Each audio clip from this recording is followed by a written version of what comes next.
Welcome to our channel. Today we how to authenticate with Newegg account using two-factor security, complete guide step by step clearly. To authenticate with your Newegg account using two-factor security, begin by visiting the Newegg website. Sign in to your Newegg account using your username and password. Once logged in, navigate to your account settings. Look for the security settings option in the menu. Select the option for two-factor authentication. You may be prompted to enter your password again for security purposes. After re-entering your password, you will see options for setting up two-factor authentication. Choose your preferred method for receiving authentication codes. You can select either via an authentication app or text message. If you select an authentication app, download an app like Google Authenticator or Authy, if you haven't already.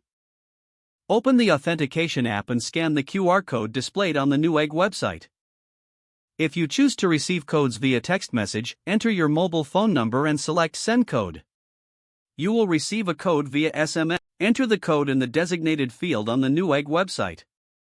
Once you enter the code correctly, two-factor authentication will be enabled. Make sure to save any backup codes provided in case you lose access to your authentication method. After saving your backup codes, you can complete the setup process. To test the two-factor authentication, log out of your account.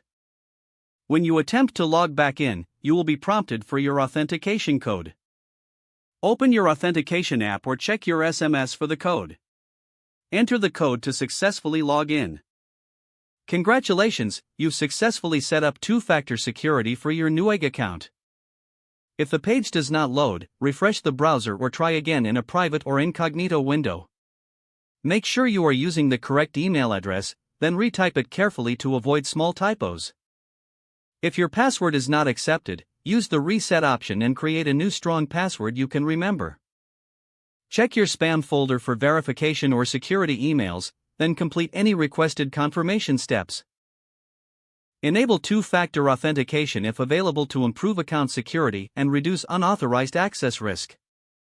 After signing in, review your profile details so your contact information and settings are accurate and current. If you see an error message, note it down and try again after restarting your device and internet connection. Don't forget to like this video and subscribe to our channel for more step-by-step tech guides.